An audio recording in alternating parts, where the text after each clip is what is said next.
Yeah, I guess moving on to the Chargers here. So, I do see that I guess they're slated for, maybe drafting a wide out. There's definitely a lot of things up in the air, I think, with Keenan Allen. That being said, I know there's a lot of talk also with Austin Eckler too, right? Potentially leaving here. So, like one thing that was brought up here. So I know it's a little bit early, but I know there's a lot of people that love him. I'm gonna take Bijan Robinson here. Actually, I think hey, Justin Herbert, right? He's done an excellent job. What did they always say about who is a quarterback's best friend, even in today's age, right? It's a talented running back. So I think drafting Bijan Robinson up here, let's trade Eckler. He's 28, which, we all know is for running backs old. So let's move on from him. Let's bring in somebody else that can kind of take things to the next level for the Chargers. We saw what happened, right? They gave it that big lead over in the last game of their season last year, right, to the Jaguars. They couldn't hold that lead. It was like a 20 some odd point lead there. So get that run game going. I think that's what they want here. So at least that's what I would pick. So I have Chargers taking Bijan Robinson. That one, probably, I know a lot of people say probably one of the most talented players in this entire draft. Yeah. Damn, that'd be a shame for Austin Eckler. Like he's been like out in the press saying, obviously negative things about his contract and how disgruntled and kind of pissed off he's been, with the Chargers. But at the end of the day, I think he also just like has a lot of respect for the organization, just wants to be there. He just wants to feel like he's respected and be, obviously paid for a premium running back, because at this point, he's not going to have as many great years, in front of him as he's already put behind him. So I think for anybody in his shoes, they're probably feeling his pain, but man, that'd be a dirty move. And it's a dirty move, but sometimes it's like, it's business. Yeah. Hey, this is the business. Like, we're not in the, position to kind of pay for your past. Like, we're paying for what's ahead. And I mean, from everything that I've heard about Bijan Robinson, it's like Philly wants him at number 10, like he's a traditional like RB1 type. Like if you have him in your draft next year, he's probably going first round, early second round or some of the sorts. So it's like, this guy's an absolute game breaker. You add him to the Chargers offense, hopefully just their team stays healthy, including guys like Rashawn Slater. And, if Herbert has Keenan Allen back, he's still got Williams, but if he does have Keenan Allen back too, like that's a dynamic, offense kind of moving forward too. So, yeah, I mean, I guess from a value perspective, it's a smart move. And, if this leads to an Austin Eckler trade in some way or whatever it could be, I don't know how many more years he's got left on his contract or anything, but like, maybe this is the time for them to pull that trigger. So we'll just have to see. We'll have to see there. For sure. I love it. Okay. All right. Who do you got for the Ravens? God, the Ravens, this team, I mean, honestly, it's one of the most frustrating teams in the NFL because it, like we were saying at the start of our NFL season preview, totally a team every year we walk in the season, we have high hopes for them. Great organization, traditionally, the way they're run, this whole thing with Lamar Jackson's kind of, hanging over that franchise's head at this point. I mean, they've gone through 3 straight seasons of this stuff. Like it's BS, man. Honestly, like, I just feel like both sides, and I don't know the ins and outs of everything. It just seems like Lamar wants a lot of guaranteed money. They've made some solid offers to him. He's just not interested. Slap him with another tag probably isn't just another thing to piss him off. Like, it's just a situation that's gone sideways. But at the end of the day, if he's back for at least one more year, or they're able to find some sort of competent replacement, I don't know what their options are going to be past Lamar at this point, unless they swing some crazy deal.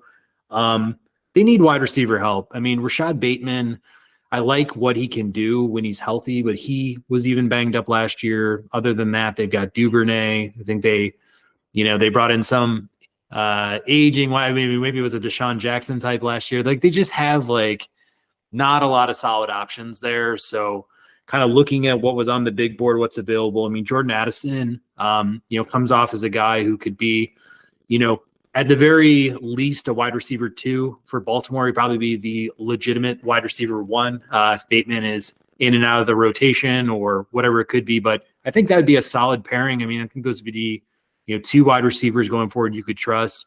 They say he's a great route runner. He's 5'11", so I think my only other consideration was Zay Flowers there, but he's just, I don't know. He's 5'9", a little bit undersized, not to dog him or anything, but like, I think just traditionally, if it's close, I think you'd probably lean a little bit more toward a guy who could be a bigger target. All other things held equal, but with Rashad Bateman being a little bit undersized too, it's just kind of like might just be a little bit better to have a little bit more balance there. So I got him Jordan Addison there at the 22nd pick.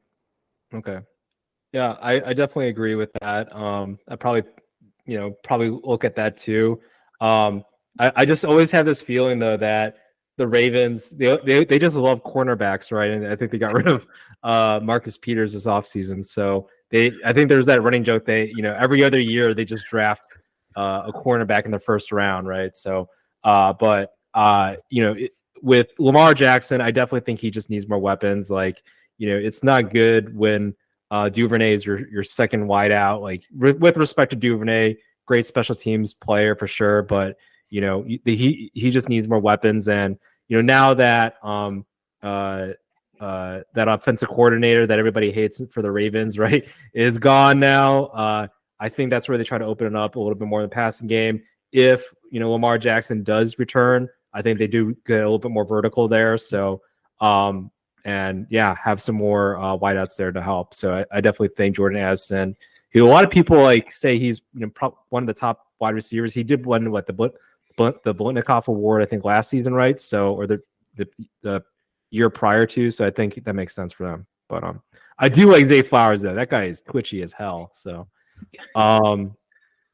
speaking of though Flowers, the Vikings, I think they could use someone like Flowers here. Actually, I think that makes sense. Looking at the roster, their defense sucked last year, but they've gotten rid of some wide receivers. That Thielen's gone now, and with Jefferson, everybody's going to be going to Jefferson. I know they also got Hawkinson as well at the tight end position, but they need some talent, I think, at the wideout position to kind of help spell Jefferson a little bit here. So, and I think Zay Flowers makes sense. Get a guy there. He's definitely a slot, but he is twitchy. If you look at him play, watch him play, actually watch some highlights.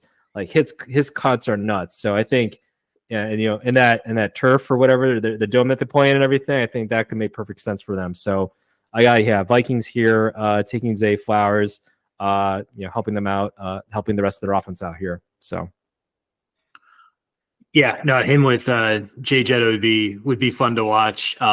Again, wasn't trying to slight the guy for being 5'9" or whatever. I just feel like with guys like that, you need to have like a good offense in place, or just a really good passer, somebody who's like, I don't know, able to find guys like a guy like Patrick Mahomes with a Sky Moore, or how Tua was with Tyreek last year, or whatever it could be. I just feel like Cousins is the type of guy who maybe like could focus most of his attention on Jay Jets, and you have like a guy who's just explosive underneath, who's going to do all the the small things but can break big plays and stuff. So like that would be a good fit. And they got rid of Thielen, just kind of let him walk. He's on the Panthers now, but it's like they're kind of moving into a new era, and I am unfortunately flopping on the name of their other wide receiver. I think has got a lot of upside as well, across from Jefferson. That probably made the Thielen decision a little bit easier, but just pairing up those three.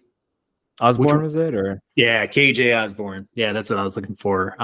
No, I think he's got a lot of upside too. I mean, he was a kind of a sneaky fantasy guy toward the end of the year last year, but came down with some big plays. I think he did so in the Giants game too in the playoffs where they got bounced, but no, overall, I think like as you're moving forward and with Jefferson overall, like they definitely need to, kind of take another step here as an offense. Like Cousins obviously had another Cousins end to his season where it's like super disappointing. So the more support you can get him while he's still under center for that team, like that's going to be very important.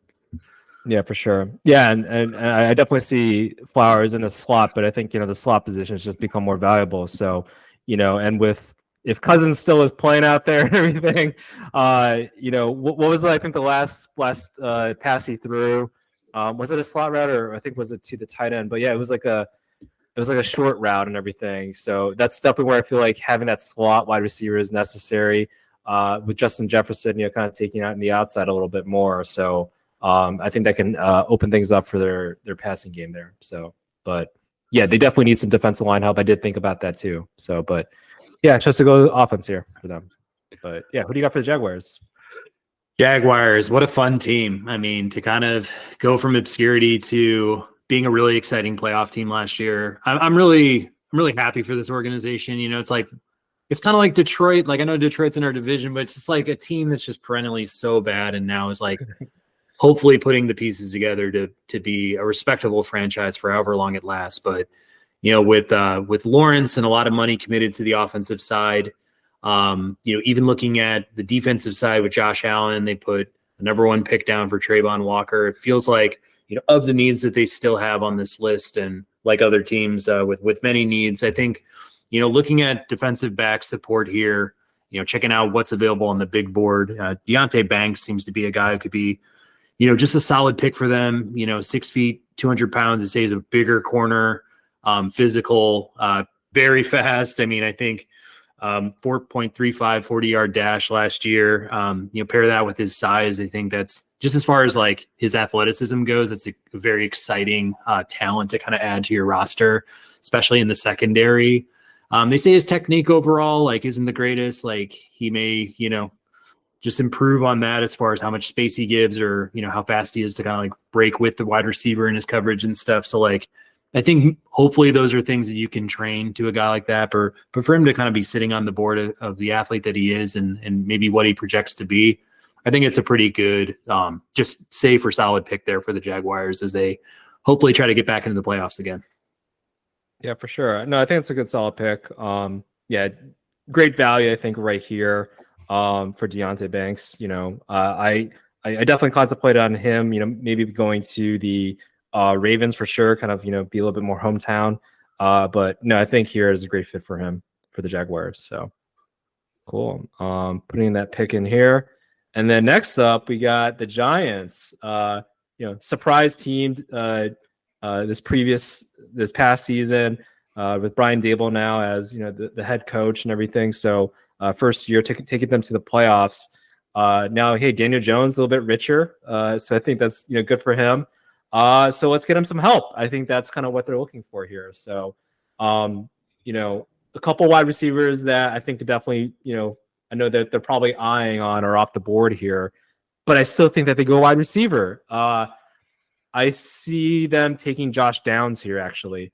I know he's kind of like a fringe, like first round, second round player, right? I think is where most mock drafts have him as. But if I'm the Giants, I think you got to take him. He's short, small, definitely, kind of fits that slot type of position. I think he's like 5'9", 170. So not the biggest type of wide receivers, but fast and knows how to play football, knows how to get open, solid route runner. So I think it makes sense. He's gotten over 1,000 yards each of the past 2 seasons out of North Carolina. And he's gotten, I think he had like 90 some odd catches this previous season and then like 100 the year before. So high production, twitchy, quick, can get open. So I think that's kind of what you want out of for a player for Daniel Jones to pass to. So yeah, have him here on the 25th. Yeah, no, I mean, I think the wide receiver crew on the Giants. I mean, I feel like I've maybe covered this in past podcast, but in general, it just kind of seems like a cast that's a little scattered. I don't feel like there's a lot of consistency coming out of New York at the position. I mean, Sterling Shepard year in, year out is injured. We don't know where ODB is going to go at this point. I mean, he might go to the other side of town in the same stadium with the Jets or elsewhere. But no, I think that's smart. Daniel Jones obviously getting that huge contract. Saquon's back. I mean, I feel like, wide receiver is probably the next spot that you want to target. And Dable, I mean, used to having great offenses. I think he did an amazing job last year with the team. I had zero expectations for him really going into the year. So like, he's already exceeded those. And if you can add another playmaker to the unit, why not go after it? Yeah. Who do you got? The Cowboys taking. Man, this one was tough. I mean, I'm kind of, I'm getting to the point where I'm just trying to find right fit for team. Overall they're stating that running back's important, but we all saw that it wasn't because they got rid of Zeke. They brought back Pollard. I think doing that was one of those smart business decisions. You know what I mean? Like Eckler to me is on another shelf than Zeke at this point, where I think that'd be a really tough pick for the Chargers to kind of go, that route with their running back choices. I mean, if they grab Robinson, they're not gonna have problems there. But no, so I think looking at Dallas, I mean, I think defensively, could they be improved? Yeah, I think they could. But in the same sense, they haven't re-signed Dalton Schultz. He's going for a walk. And when I was looking at Detroit at number 18, and I kind of was picking between two cornerbacks, two tight ends. Dalton Kincaid ended up in Detroit. So at this point, I'm kind of just thinking for a value and for everything from that perspective, like why not, further improve your wide receiver core by adding Michael Mayer. And I think overall, if he's available on the board, guy who can help improve that running game, give Pollard some of that confidence and just kind of finding holes, but in the same sense, like be another option, outside of CD Lamb. And, I've got to go back and make a correction here because it looks like Brandon Cooks, is part of the Cowboys stable. And I think I said he was part of the Texans stable. Not that it's going to throw off my draft choice. I still like Cansey over in Houston, but I did let that slip. Michael Gallup, not really sure what you're going to get to. I mean, I feel like he's just become a name at this point. I don't really think he's anything to get truly excited about to see him like take his game to another level. So why not get somebody who could possibly be, one of the maybe top 10, top 15 tight ends in the game to kind of, make up for the fact that Dalton Schultz may be walking here. Yeah, I think that's an excellent play. With Prescott, right, just getting more weapons out there, I think for him makes sense. I did contemplate if Levis were to drop over here, right? Do the Cowboys take him? I think that could be an interesting discussion, right? Prescott, I think he has like 1 year left in his contract, I believe. I think there's like some options and things like that. So, but there's been question marks, from some of the fan base about Prescott, from the media, like is he the guy and all that. And that's always maybe you do take the unknown player there a little bit.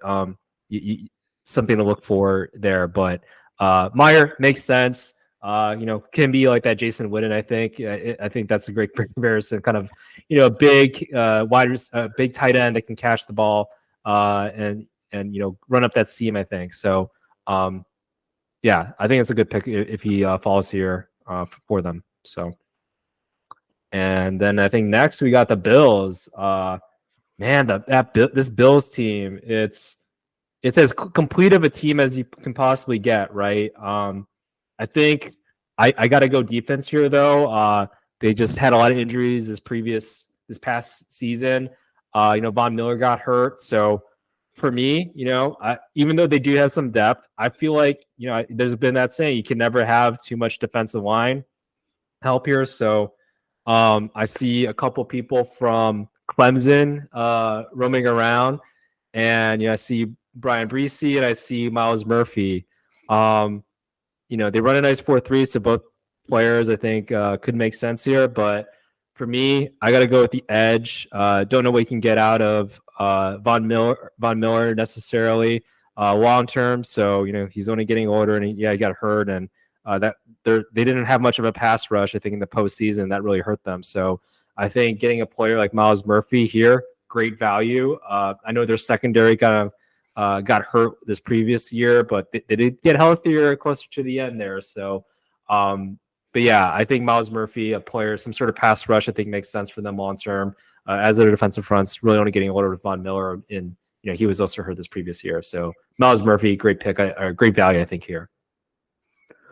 Yeah, I mean, he seemed to, have slid, I guess, over like the last, few weeks or so. I mean, I feel like sometimes I see analysts pushing him into the, even up to 5. I think I've heard considerations from like the Seahawks I think Atlanta in the past has been like kind of a projected spot. I don't know if the Bears have ever had him kind of like in their sights at number 9 too, but yeah, just a name that's kind of been up there at the top of the board. And like you said, as far as value goes and making up for Von Miller, even if Von Miller's there, hopefully he is based on that contract and everything he can bring. But what Miles Murphy could even learn from a guy like Von Miller would be invaluable. So to kind of carry that into the future for the Bills, I think it would be a great fit. And obviously I think that's a solid pick there. Great. Yeah. Who do you got for the Bengals? Tough, man. I don't know. I mean, so I think a lot of what I've been seeing from mocks and other things is them going tight end. Now with me sniping them at 26 with Meyer and then also Kincaid to Detroit. I think I'm kind of just looking at the next guy in the line. Looks like it's Sam Laporta from Iowa. So he's a great pass catcher, fast, can really go out and get balls. If anything, it's just like his catch point, his ability to get up, like maybe that's the one knock on him. But again, like this guy's a pretty good athlete for what it is. I mean, 4.5, seconds on his 40-yard dash. I mean, that's pretty good, especially for, a guy from Iowa who, happens to be pretty fair-skinned. So I think, overall, I guess my gut's just that, like, I'm wondering, without considering a lot of the options here in the finite time that we have, it's like, is that really what the Bengals need? Like the last couple of years, like they've gone through Hayden Hurst, they've had Uzama as well. And like, they've like managed just fine. Like Burrow's got 3 wide receivers that he goes to with Mixon. It's like, I'm just wondering, like, is that just an embarrassment of riches at that point if you do go Laporta, or are there other needs that are maybe more important? So I guess if I was on the clock and there was 10 seconds left to go, like give me Sam Laporta, I guess at that spot. I'm with you kind of on the Bresci pick from Clemson and the fact that they need some interior linemen on the defensive side.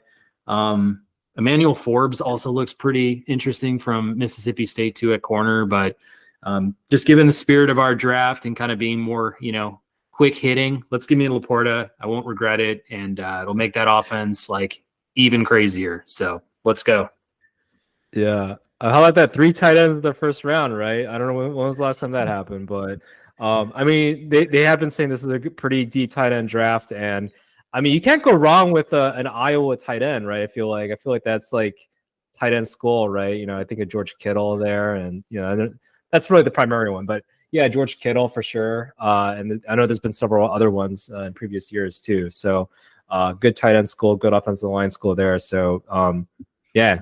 But yeah, to your credit though, I think it is good. Nice mentioning. It's like, yeah, you're going to pass to who exactly? Oh, these 3 wide receivers that each could potentially catch 90 catches in one season, right? All of them. So get a tight end there to block on occasion for Mixon, and maybe be a red zone threat ever so often. So catching things out of the flat or maybe down the seam. So I mean that's definitely where I would probably go defense here, but yeah, you can't go wrong with Laporta, I think. So then I think moving on to the Saints here. So Saints, again, this could potentially be a Levis team. Potentially I say that. They do have Carr, still fairly young for this earth at the quarterback position, I'd say. But could definitely be a player if they want to maybe think about the future a little bit. But I'm looking at kind of who's available right now. You kind of play a little bit of upside, but we did talk about Brian Bresci here. I got to take him here. I feel like they definitely need some linemen. We've both talked about him too much. I feel like didn't produce too much in college exactly, but has shown a lot of upside. That physical prowess. 6'5", like 300 pounds. So good size, good length, good athleticism. So I think he can definitely, project pretty well in the NFL there. And I'm looking at their defensive line, the DT positions. Yeah, there's I think a couple undrafted players here and there, productive careers overall, right? But I think for the future, you definitely want to have something like a young talent like Brian Bresci here. So yeah, selecting him. Yeah, it sounds pretty good. You just sniped my pick. Pretty upset about it. Going into your green room and throwing hands at this point because it's tough, man. I'm kind of following up in a similar fashion here with Philly at the 30th pick. But no, I think that was the right pick at where he was falling on the board. With Philly, I'm now having some regrets over the Skoronski pick, to be honest with you, now knowing what could play out. So this is pretty interesting to see it from this perspective because, you do go JSN there, you miss out on Skoronski. I could have come back with Osiris Torrance, kind of fell in this spot, would be probably a safe pick and a good pick at that to kind of fill out the guard position. Looks like there's a couple top end tackles still left on the board, some edge rushers and stuff. It's tough because I don't know what Jordan Davis is going to be at the next level. I don't know if Philly's like completely confident with him as their next guy in line.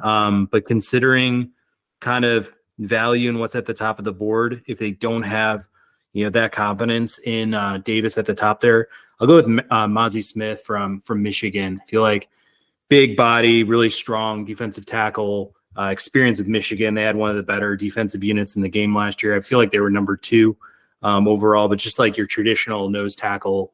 I feel like he's, got enough name cachet too from, just going back through and reviewing some of the better defenders in the game last year. And, with that kind of experience, even at the college level, I feel like that would fit in pretty well with probably what the Eagles want out of a pick here. I mean, I know Bijan Robinson or other running backs were also being considered here too, just with the fact that, Miles Sanders is now gone. And I don't know, maybe Boston Scott and I'm trying to think of their other like Gainwell, and then I think it signed somebody else too, right? So yeah, so it's just kind of like, I'm trying to think of like, would a Jahmyr Gibbs play at this point? Like maybe, but we just traditionally, in recent years haven't seen too many running backs go off the board in the first round. So I'll stick with Smith here, add some padding to the defensive line and kind of keep the Eagles hopefully where they were at,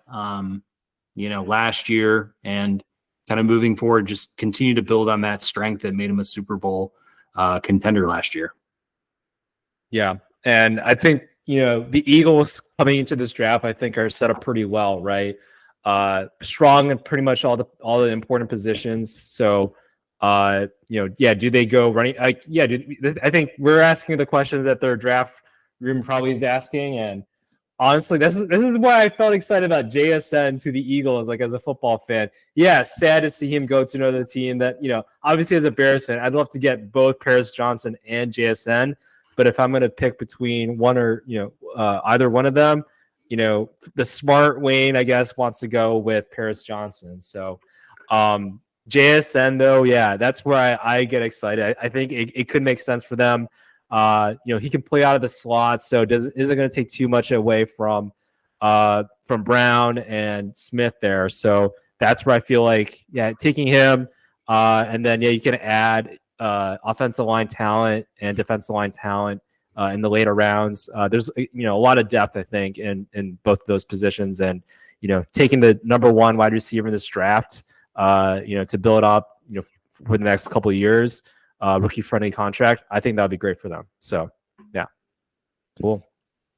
And then I guess this is our last pick in the first round here. So, man, we got the defending Super Bowl champs, the Chiefs. They could definitely show up, I think, on their defensive side. Frank Clark is departed from free agency. I know that they did add in, Charles Emenehu. But at the same time, I feel like they can do a little bit more there. And for me, it's like, hey, why not take someone that's a little bit close by from Iowa State? I see them taking a player, Will McDonald, the 4th here. So edge pass rusher, can get to the quarterback, really quickly. The last season had 6 sacks, 16 hurries. Previous season had 13 sacks, 24 hurries. So, I I think they just need some pass rusher there, get to the quarterback. With the Chiefs and the kind of how they run, obviously it's like, hey, with Patrick Mahomes, let's just score a bunch of points, and then let's put some pressure on their offense. Let's actually rush the quarterback, and that's where I think having a speed rusher like Will McDonald can definitely help there. They have this overall solid secondary. The wide receivers, I think we've at least taken here are all kind of off the board. I'm thinking that they'll probably want to see what do they have with like Sky Moore and all that. So that's why I'm definitely feeling that they maybe go defense here, especially if those wide receivers aren't there. Although there is one wide receiver I would be very intrigued to see them get, and I did not take him here, but I was kind of tossing up between this player and Will McDonald. Is Jalen Hyatt, right? Speedster, kind of like. He did run like a 4.4, which I think a lot of people are like, oh, that's it? Like it's a bad thing. But I think a lot of people are expecting to at least run a 4.3. And if you watch his tape, like he can flat out run and go deep. So that would be very intriguing, I think, for the Kansas City Chiefs. But Sky Moore, Darius Toney, I think they're maybe feeling content. MVS with their wide receiver room right now. Maybe they do draft somebody in the later rounds, but I think their defense needs a little bit more help on the pass rush front.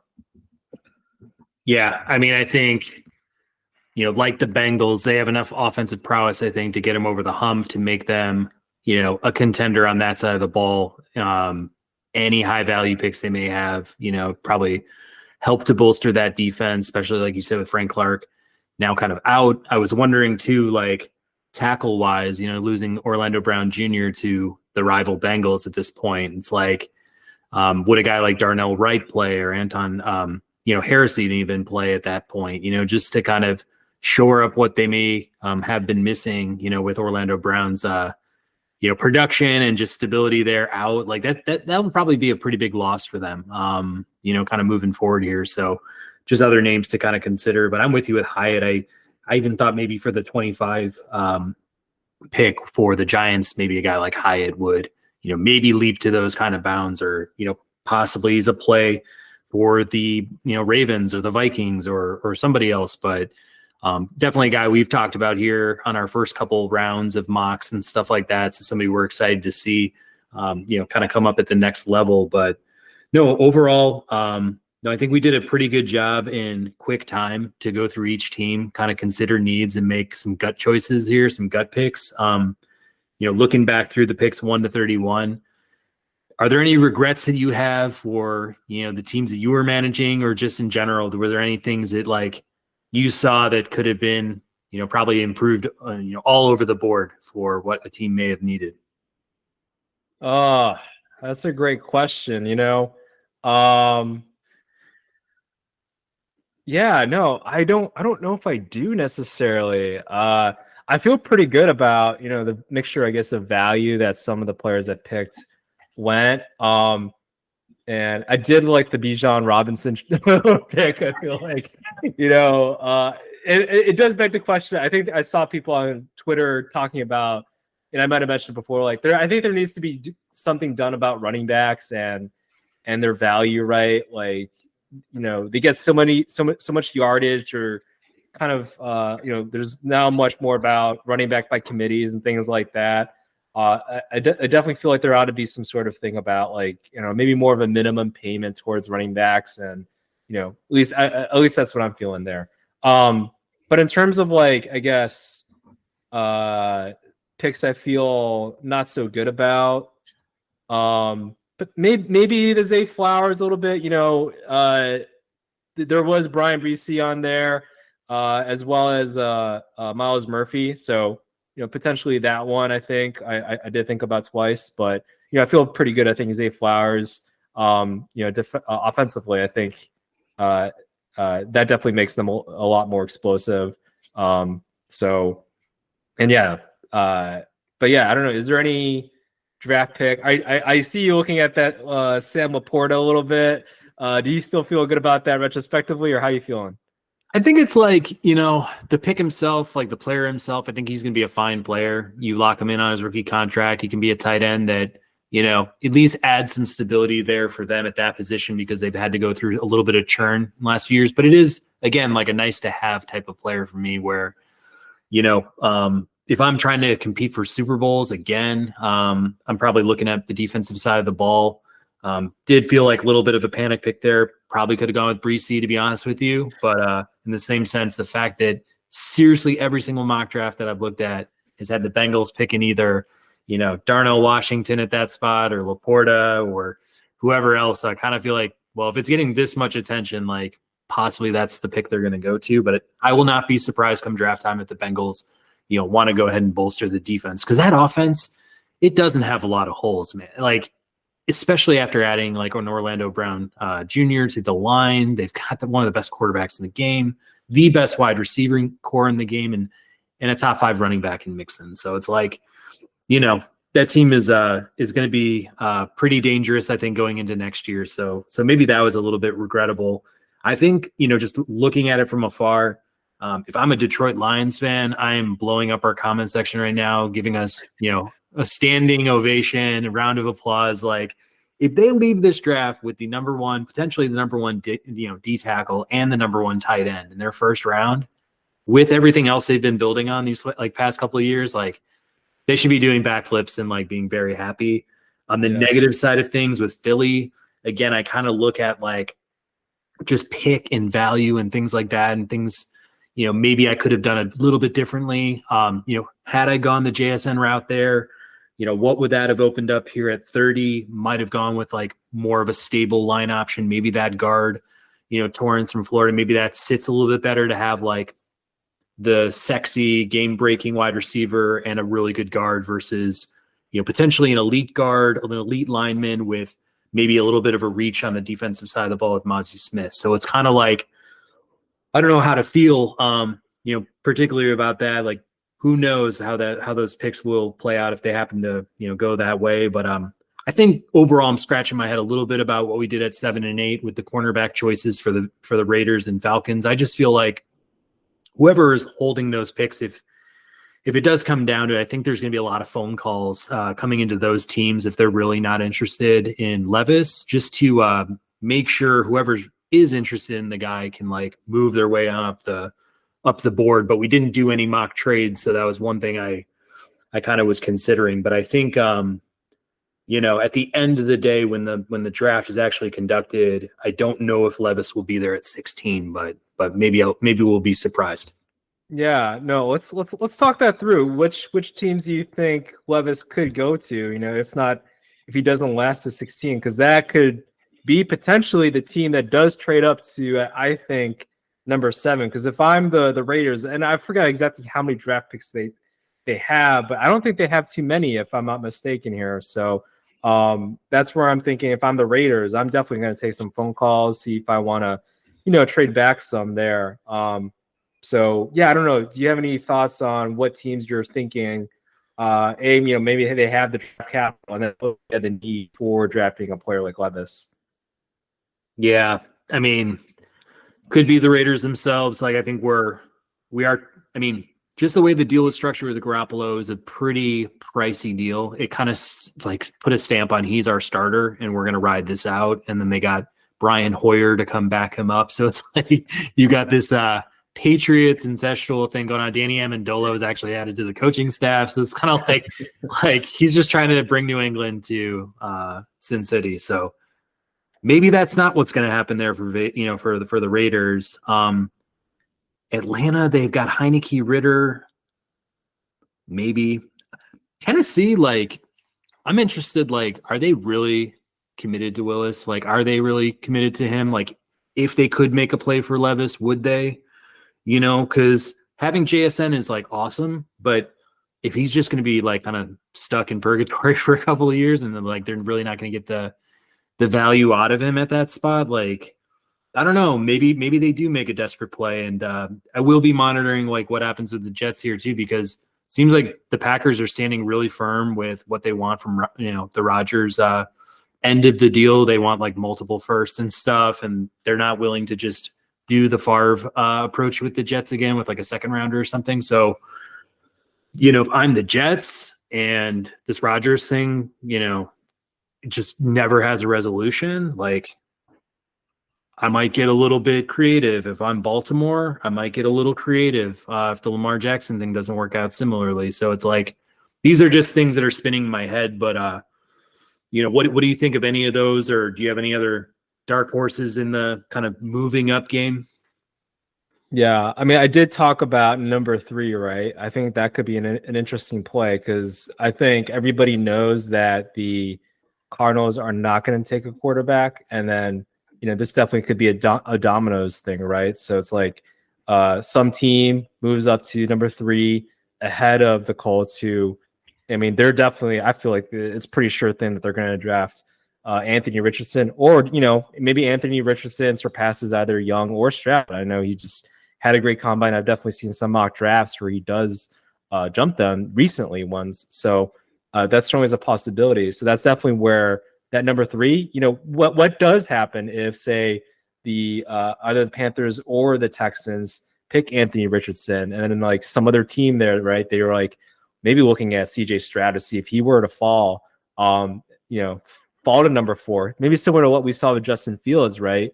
Where it's like, oh, they selected Trey Lance ahead of him, and they selected Zach Wilson, even though he had like really great college career and everything, and showcased all the skill set, similar to CJ's potential what could have happened with CJ Stroud. So if that were to happen, Anthony Richardson jumping up to number 1 or 2, then I definitely feel like the Cardinals are going to get something at the number 3 spot there, either from I don't know if the Colts are going to trade up that one slot, or maybe the Raiders do that. I don't think the Falcons will do that. I think seems like they're pretty sold on Ritter. An interesting one though could be the Seahawks. They do have that extra pick there, so maybe they trade that one or that one. Maybe they trade both of them. I don't know exactly the going rates, but they certainly do have some draft picks there. So when they do have that second first rounder, then that certainly makes them open up to be like, oh, maybe I'll trade a second and third round to get up to that that third spot there ahead. So that could definitely be in play. So I could potentially seeing that happen. And then this whole Lamar Jackson thing too is interesting. So like, there's definitely, I think there's been that mock trades, right, of the Colts trading Anthony Richardson potentially for Lamar Jackson. That could certainly be interesting there too, right? But yeah, I don't know. We'll see. I'm very excited about going there in Kansas City and seeing what all the commotion's about. It's gonna be crazy. Yeah. I was gonna also add, keep your eye on Tampa Bay, because sitting at 19, like I don't know if Kyle Trask and Mayfield are the long-term answers. Like I don't really know how much stock they're putting in Trask as a potential starter there, but like, maybe they're willing to do some things, even though they probably will need a lot of depth and a lot of just in general kind of that draft capital to refuel their team after the Super Bowl run. But in any case, really interesting. I personally, like if I was sitting, because I was probably going to go Stroud number 1. If I was Houston, I think Richardson versus Bryce Young is an interesting game for me to kind of think about, because I am kind of, seriously, I think it's I feel like it's kind of wrong of me to just be like, hey, this guy's small, so he's not going to be, elite at the next level. But I haven't seen it as much. And this Richardson thing just intrigues me a lot. Like, I feel like he's got the body, he's got all the athletic tools. I mean, and a lot of those guys succeed at the next level, even if it's just like, they're bootlegging it a lot more than usual, to kind of kick off their career, or like, they just muscle their way through and kind of make a name. I mean, we've seen Hurts and Fields do it, and it's like, I don't know, he's a bigger body. I mean, he's almost like they're saying the Josh Allen type. So it's just like, I don't know, in today's game that's so valuable, and he's probably going to be able to weather a lot of those hits he'll be taking. So yeah, I mean, I can definitely see if he sits there at 4. I mean, I feel like the Colts will probably grab him, but if something like that happens, it'll throw the draft through a loop. And all bets are off after that point if Richardson happens to jump, Bryce Young in that sense, because to this point Bryce Young's been probably the highest touted quarterback I think coming out of college. So yeah, you never know. We'll see. Yeah, I would be intrigued if if for whatever reason Bryce Young, like you were talking about that, right? If Bryce Young were to fall to maybe the 4th spot, right, to the Colts there, what I'm thinking could potentially happen is that Lamar Jackson trade, right? I think I'd mentioned Richardson, but potentially Bryce Young being traded essentially for Lamar Jackson and going to the Ravens, right? And they already kind of have a team, built for kind of a running, maybe more mobile type of quarterback. Not to say that Bryce Young is strictly a mobile quarterback. You can definitely, throw the ball, but a lot more mobile, a lot more nimble, and built for that. I feel like so that could just could potentially be something there. So for a Ravens fan, definitely looking at see what happens in the top of the draft there. Yeah, no, this will definitely be fun. I love when there's multiple high-end options at quarterback in a draft. It makes it so much more fun, just primarily because we get to see like a lot of big trades and a lot of swerves and stuff like that. So it's always much better to have that than those years where you're just looking at the best last year. Yeah, essentially. It's last year. Did he pick it? Yeah, it was quite disappointing. So no, this one's going to be really good. So interested to see what's going to happen with the Bears, what they end up, pulling the trigger on. And, honestly, if it's Paris Johnson, I'll be very happy. If we end up getting a great weapon out of it, like that'd be fun. Just want to make sure we're not going the boring route, the traditional route there or whatever else. But if we happen to trade down a couple times too, I don't know, maybe that would be well worth it as well. So we'll kind of see. Yeah, for sure. Yeah, I think there's been a lot of I think ideas about trading down, which I think Poles he likes trading down. He says he's always wanted to build through the draft. This is a fairly deep draft, so that could be interesting, I think, for the Bears. And we were just talking about all this talent and like the mid first, late first, and then definitely going into the second round. There's a lot of people on the line, which on both sides of the line, which the Bears need, I think. So, but I definitely would love to see Paris Johnson, though. Yeah. All right. Well, any other thoughts NFL related before any final thoughts? Not too much, but hey, if there's anybody at the NFL draft in Kansas City and watching this, feel free to hit me up or leave a comment on there. Would love to meet people. Preferably in a very well lit area or something like that. So let me know if you want to just meet up for a couple minutes, talk, chat, and do all that. Would happy to meet up with you though. So that's awesome. Yeah, I'm super jealous. Wayne is going to be in Kansas City for the whole draft, eating his brains out, and just probably having a great time out there. So that's definitely like a sports bucket list item, I think, like getting to a draft, like for sure will be something fun. Yeah, for sure. What about you? NFL, man. Yeah, I want some resolutions here with quarterbacks. I mean, just Rodgers and Lamar. I want them both to move on, obviously for selfish reasons for the Bears with Rodgers, but for Lamar too. Like, I know you're asking for a lot of money, and I think the Ravens gave what seemed to be a pretty honest offer. He wants to get up in that Deshaun Watson guaranteed money territory, but I think that was just a terrible deal by the Browns, and they'll end up regretting that fully when it's all said and done. So I think the smarter organizations out there, especially one like Baltimore, is going to be a little bit more prudent in those kind of offers. But just for his sake, like, we don't need to watch this saga go on for another year because it's become kind of a distraction. Like, we didn't really know like last year in the playoffs, like how banged up Lamar was. And I don't blame him. If he was like good enough to play, was like, hey, my contract really matters to me and I'm not, I'm a little bit banged up here. I'm not going to put myself at risk.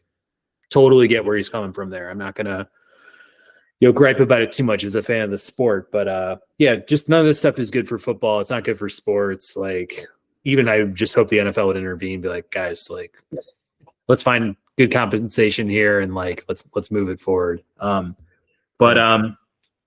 No, I mean, I think that's pretty much it. Hope there's a bunch of big deals that get swung at the draft just for just the fun and the joy of like, seeing big things like that go down. So we'll see, but hopefully Jalen Carter by the end of the day is wearing a Bears uniform. That would make me most happy. And if it's not him, then one of the guys that we've talked about previously. But yeah, with that, do you have any final thoughts for the show? Yeah, final thoughts. I've been thinking about coffee of late, for whatever reason. I did live in Seattle for 6 years, I guess the coffee capital of the US. And it was there. I don't know if to say discovered, but I had a much higher appreciation of cold brews and stuff. So, curious, Patrick, what is your favorite kind of coffee? If you drink coffee, because I know it's not everybody's cup of tea, ha ha ha. But do you have a particular kind of brew that you go to gravitate? How many cups do you drink? And should I alert your doctor? Yes, alert my doctor. I love coffee. I drink lots of coffee. And I actually like the genuine taste of good coffee. So I take all of my coffee black. I think for some that's like really extreme. I think I ordered coffee the other day at my work, and the guy was like, "Whoa, bold choice." And he was like, "I was like coffee hot black," and I was just like, "That's it." But it's been that way since actually I had a buddy on my baseball team back in the day when I was playing a younger adult league, but he would always pick me up, and I was starting to experiment with coffee in college, like what I like, what I don't like, and stuff like that. But he was basically, riding in his car, picked me up for the game. You just have this like big Starbucks double XL like iced coffee black, and I was just like, again, like I was kind of like that guy who was serving it at my work or whatever. But I was like, damn, that's pretty ballsy there. But it's kind of funny. It's like maybe drinking beer or putting hot spices or hot sauce on your food. Like you become accustomed to some of these bolder flavors, and I feel like you appreciate what it is. For what it is versus, and like this is just me personally, without like milk or cream or sugar or all this other stuff like added to it, like you can get at Starbucks or customized. So for me, I buy whole bean. I keep it fridged. I like darker roast versus lighter roast. I like it from, African countries. I'll, definitely do a lot of Latin American. I like to mix it up. I like different flavors and stuff, but that's probably my go-to: hot, black, and whole bean, at least at home. And then, like you're saying with the cold brew, nitro brews, iced coffee, love it. It's more of a rarity just because I don't go out and spend a lot of money on coffee. I feel like it's one of the most profitable things today in American society, American business. Like it has taken soda to a whole nother level just in terms of, I would imagine like, profitability and stuff on a cup of coffee. But yeah, I love all that stuff. Definitely go to like good breweries to get, the nitro, the cold brews, stuff like that. And then iced coffee, really wherever it's served. If it's the summertime, it's perfect. So Wayne, would like to hear your thoughts too. Like what do you get into as far as coffee goes? Yeah, I definitely agree with the whole like my dad's diabetic, right? So for me, he grew up not grew up, but I saw him as an adult dude, right, drinking nothing but black coffee. So for me, wanting to be like my dad and all that, I just drank black coffee. I definitely experimented with sugar and cream, right? Drinking like coffee. Specifically, I drank Dunkin' Donuts coffee, with your cream and sugar, and it's definitely creamy and sugary for sure when you have it in there. But I, as an adult now, I certainly gravitate towards a good cold brew. You taste all that flavor. It's cold. It's digestible. I feel like sometimes, when it's just super hot, right? You kind of just take sips here and there, and it's hard to get that full taste because like you kill like a couple of taste buds as you're drinking hot coffee. So with a cold brew, you can taste it, you can feel it, you can like kind of smell it too as you're tasting it. So I like I think it's called like stock, or it's spelled STOK. That I think that's one of my favorite ones. Definitely also like Arabica or whatever it is. All kinds of kind of cold brew. I used to go to Aldi's and just get cold brew from there too. So yeah, always open to test any cold brews. Leave a comment if there's any cold brews out there that you want me to try. I would definitely be happy to do that. So, but big fan of cold brews. I do like chai as well. Kind of a softer coffee. But yeah, I'll usually get that at Starbucks. I think that's actually one of my favorite drinks at Starbucks is to just get some basic chai, and that usually does it for me. A nice sweet type of taste to it, but not too sweet. It kind of has a nice flavor palette there. So, but yeah, I don't know. Apart from that, yeah, you normally just drink kind of cappuccinos on like a every week basis there. So yeah, love our coffee. Yeah, no, that sounds good. As far as cold brew goes, I mean, how do you actually buy it? Are you buy the can or do you get it? I don't know. Poured in some sort of what's yeah. that? Yeah, I'll do bottle. But now that you bring up can, I feel like I've always had good experiences with the cans that you bring. Now I think about it. I don't know, it's because like it kind of like takes it all in, like I don't know the whole mechanics about it, but I assume that it takes like the pressure out or whatever when you open the can, or versus like when you keep on opening closing a bottle, right? So there's probably something towards that. But I think I've had good experiences with cans though. Now I think about it. That's good. And do you buy in bulk, or is this something you'll pick up at like a coffee shop or something like that on the go? I mean, I'll usually go to like Jewel or Dominic's or not Dominic's. That's not that doesn't exist anymore, right? So R.I.P. Dominic's. R.I.P. Dominic's. But yeah, I'll go to wherever a Trader Joe and things like that. I normally don't buy it at like a coffee shop or like in a can at a coffee shop. I'll usually just get it as is, right? So but as it is getting warmer, now that I'm thinking about it, my mouth is salivating just for colder coffee, right? And not having to freeze while I'm drinking that coffee or going back to my place, right? So, but yeah, I usually just pick it up from the grocery store, Aldi, Trader Joe, or Mariano's, things like that.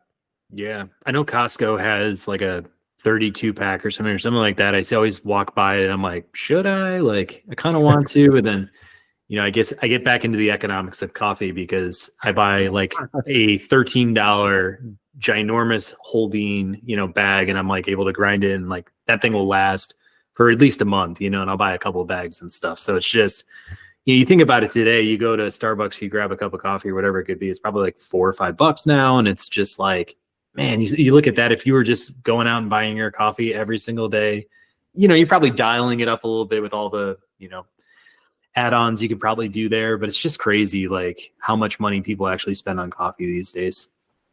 Yeah, every day. I remember when I was in Chicago, like fresh out of college and everything. I was young. I wanted to like make a good first impression, and everything. So I always wanted to be on time at work, and then, but I always wanted my coffee, and I think at that time they didn't have like as many coffee machines in the office, so I kind of had to get up by myself. So I would always go to I forget what street it was on exactly, but it was downtown.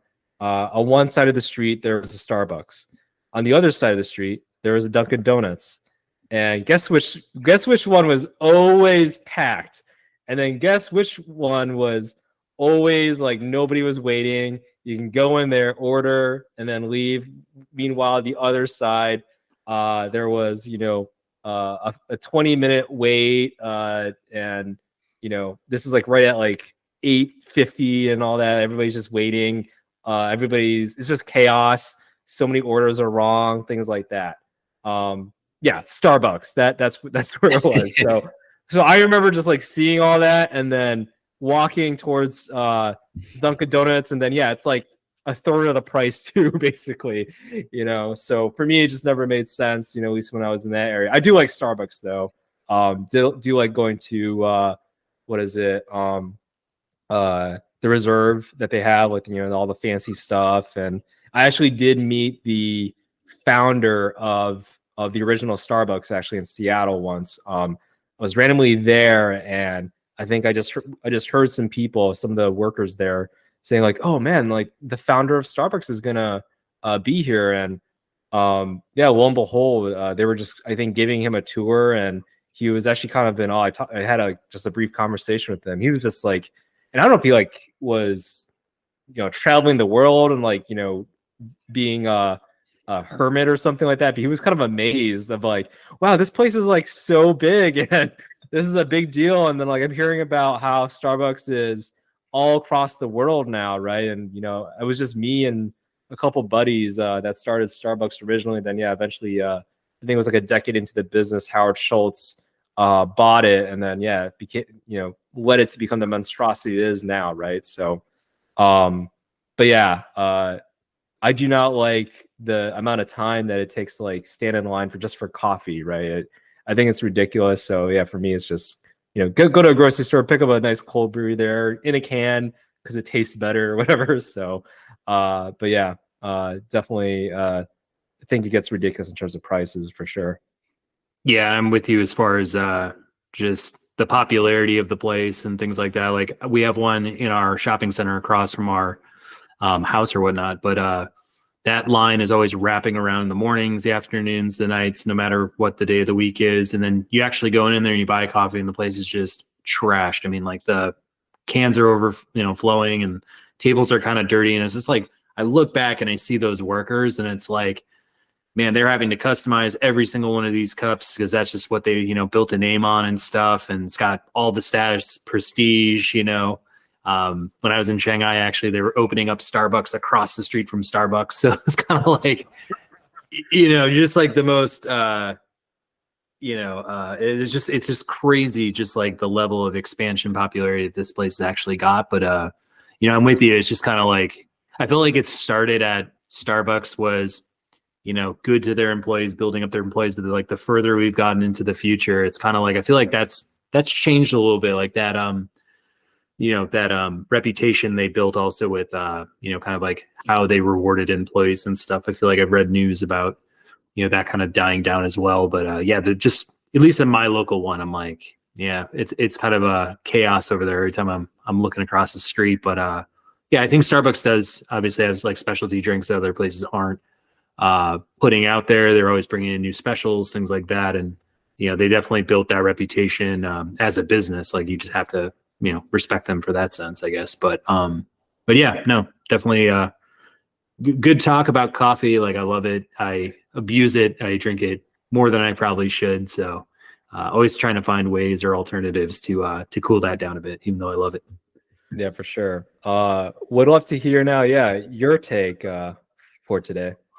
Yeah, kind of steering away from food, at least for today.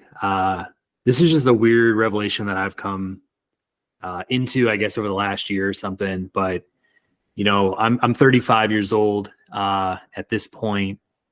Going on 36 here pretty soon. But it's like, I don't know about you and how you felt like kind of navigating through your 30s and stuff. But it was like, I kind of think back, and this has been like a trend I've had over the last year. But it's like, every night when I go to sleep now, I'm like, I'm kind of getting, one step older, one step closer to,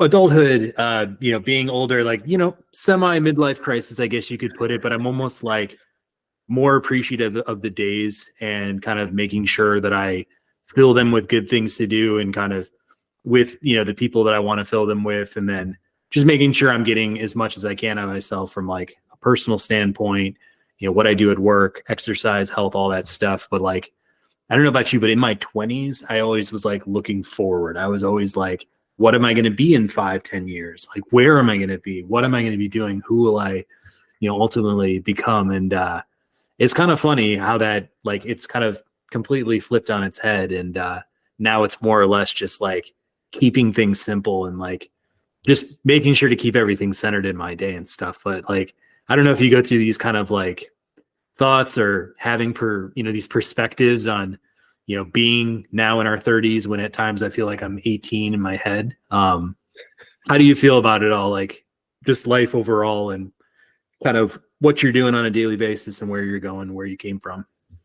I mean, there's nothing like that says like a midlife crisis than I guess starting a sports podcast for a dude, right? So, no, for sure. Like I think as I get older, right? Like I have enough money, so I'm not like constantly trying to always necessarily prove myself to everybody and their mom, right? Like I feel pretty good about where I'm at financially, being able to take care of myself. Like yeah, I have savings, 401k, all that fun stuff. So I feel a lot better about, I think, where I'm at financially.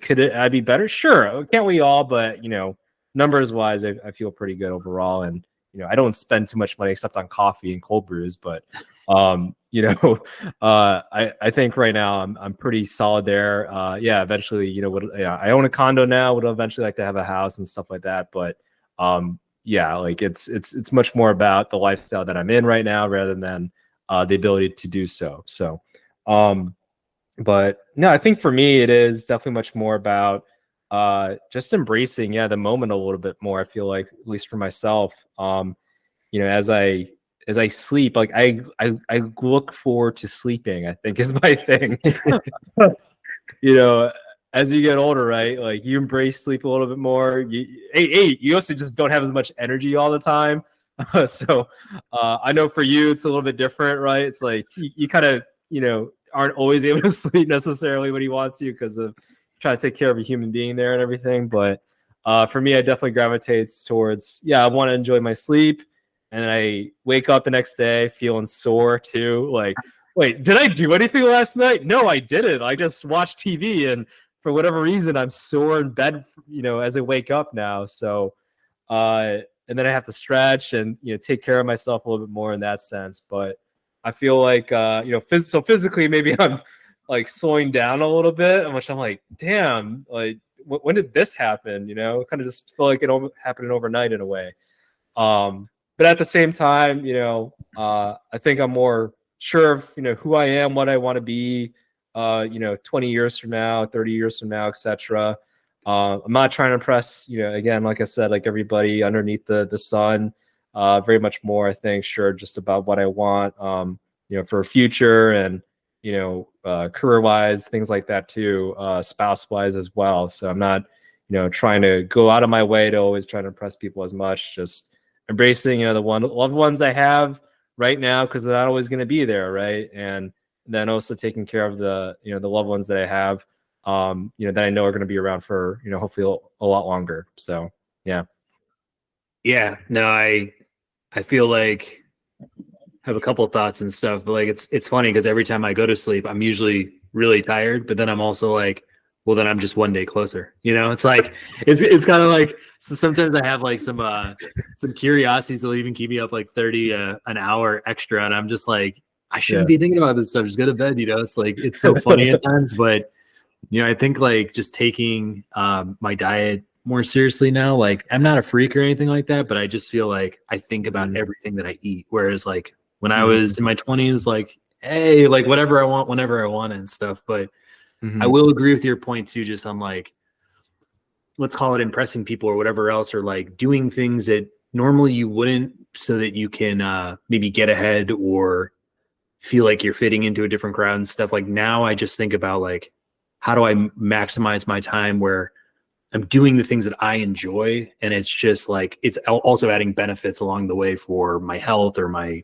intelligence or whatever else. So it's kind of like I'm just picking all the things that I want to line up in a day, and I'm like trying to make sure that I'm going to get to like look at my sports at some point in the day, or I'm going to be able to like tackle the projects that I have on my list, and those are things that I wanted to do or things that like fit into what I think are important issues and stuff. And then obviously like setting aside time for my family, and like time with friends has gotten so limited that it's just like, I'm just happy to see the person when I'm able to see them. That's like kind of how it feels at this point. But yeah, it's so funny because you think back to like when you're 20 in your 20s, or when you were mid 20s, late 20s and stuff. And it's like, maybe sometimes like projecting out this vision of who I'd actually be. And it's like all along, I feel like I'm closer to who I was when I was in my younger 20s and maybe my later 20s at this point. Cause I'm like, no, I just know what I like and I know who I am. And it's like, that's kind of a nice feeling. Like you're like, I'm doing the things that I like. And, whoever surrounds me in this process probably will be like-minded or will be enjoyable to be around because, I choose to enjoy my time. Yeah, no, I mean, yeah, it definitely is like, your people, what's the saying? Yeah, the people you surround yourself, like the 5 people you spend the most time with, right, are kind of who you're going to be. Like they're going to shape you more so of. So that definitely is, I think, as you're getting into your, your 30s and your 40s, right? Um, you kind of went through your 20s. 20s, you're just trying to be friends with everybody, right? And then it's like when you're in your 30s and your 20s, it kind of just dwindles down as people are starting to have, families, getting more, busier in their careers, getting promoted and things like that. So they just have a little bit less time and, free willing to do to do a lot of different things. So and moving to so there's a lot of things that happens, I think, in your 30s and 40s there. But yeah, 20s, it's all about exploring and trying different things, which, hey, I think that's great. I think that's essential for someone's evolution, right? And then 30s, hopefully, yeah, you're a little bit more shored up about yourself, what you like, what you don't like. You don't have as much of that FOMO, right? Like it's like, oh, maybe I don't want to go skydiving in my 30s or 40s, right? So totally fine, totally fine. Great thing to do in your 20s, but yeah, maybe 30s, 40s is like, okay, well, I don't have to do that. Like, or running a marathon, I don't have to do that. I can just go and, go to Kansas City for the NFL draft instead. Like, one less thing to do there and eat my hearts out. So, yeah, I think it's definitely, and I think it's a mixture. Like, you do want to like maybe challenge yourself ever so often, but you also like sometimes it's good just to relax and be comfortable with kind of who you are right now, right? So Yeah, if you're constantly being in like robot mode and just like trying to advance everything to another level and this and that, like, I don't know, for me personally, I just feel like that would lead to a lot of burnout, a lot of added stress, probably a very one-dimensional type mind frame. Like, yeah. I don't know. I like to have balance. I think balance is super important, and it actually seems like it's needed too. Like, I think getting good rest and